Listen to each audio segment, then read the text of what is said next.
Ladies and gentlemen, welcome to the June 7th, 2017 edition of The Breast There Is, The Breast There Was, and The Breast There Ever Will Be Wrestling Podcast.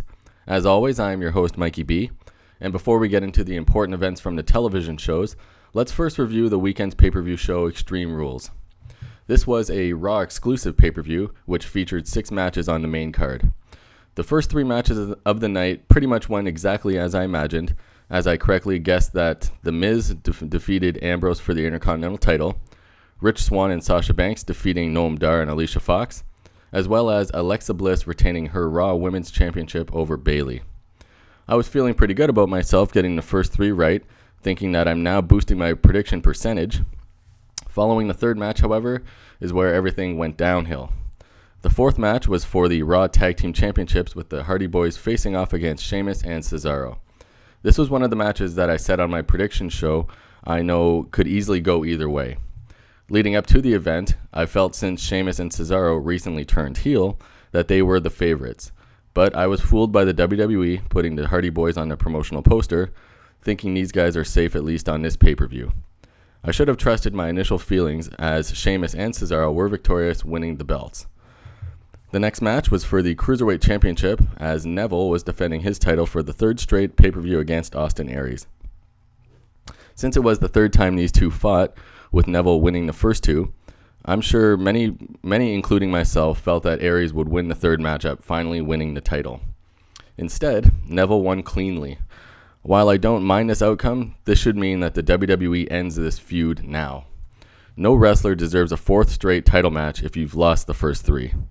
And Neville should move on to start a feud with someone else now.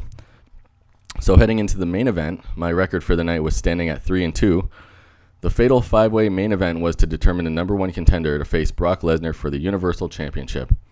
Even though the match was good, I believe that no pay-per-view show should feature a number 1 contenders match. Those matches belong on television and should stay there. This is all because Brock Lesnar will not fight more than a handful of times per year, and by stupidly giving him the top championship, the WWE has to scramble to come up with other angles until a title match will happen.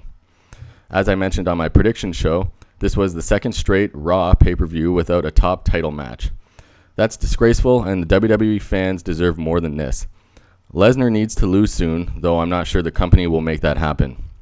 Fans need to revolt against this and express their discontent for an absentee champion. It's complete BS.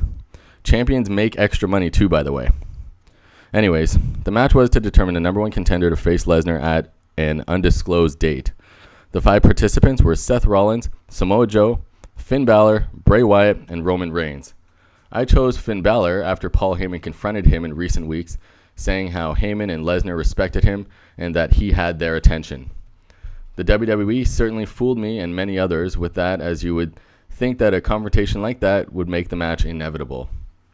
Instead, in possibly the best booking decision since WrestleMania, the company chose Samoa Joe to be victorious, setting up a match between himself and Lesnar. That matchup should be very solid. The WWE has been making some surprising decisions in recent months, making it difficult to always figure out what they're going to do.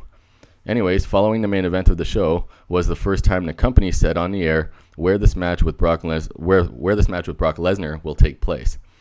It was announced that it will be at the next Raw pay-per-view show, which has the worst name I've ever heard for a WWE pay-per-view, which is Great Balls of Fire. When Michael Cole announced this at the end in an attempt to begin hyping up the match, I burst out laughing at such a stupid title. I read this title before but wasn't sure that it was decided definitively, and I guess hearing it out loud for the first time made it more ridiculous. With the conclusion of this show, my record now stands at an unimpressive 10 out of 20. That's not bad, but I can do much better. With this event now in the books, we can turn our attention to the important moments from Raw and Smackdown. There were only a few new developments on Raw, which is disappointing considering that they should be drawing up many new feuds at this time.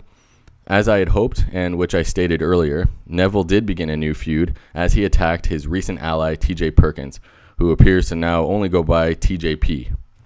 You could see this feud coming for a while, and I'm glad that the WWE is at least temporarily moving away from the Neville-Aries feud.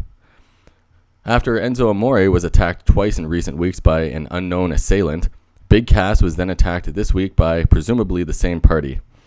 Hopefully this situation develops sooner than later, as we would all like to know who is behind this and also what the connection is to Corey Graves and Kurt Angle. After being a no-show for the last month or so, Nia Jax was finally back on Raw as she had a championship match against Alexa Bliss, which resulted in Bliss winning by disqualification. Besides Samoa Joe and Brock Lesnar, we don't have much information about new feuds going on, with only some matches being hinted at for now for the next pay-per-view.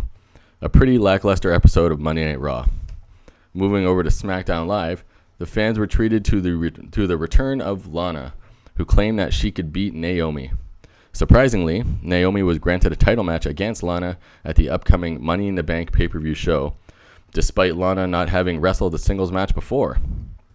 This is also kind of ironic that she gets a title shot, as her husband Rusev, who 2 months ago demanded a title shot at this specific event, has not been heard from since and does not appear to have anything to do with this show.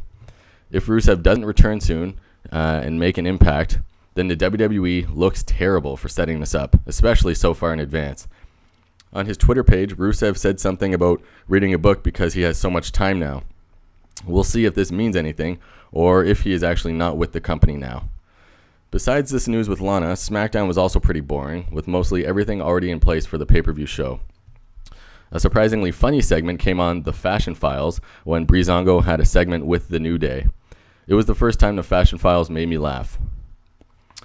Alright, well, that covers everything for this week in the WWE. Please leave any comments or questions below, and don't forget to subscribe to my channel if you liked what you heard. Thanks for listening, and see you next time.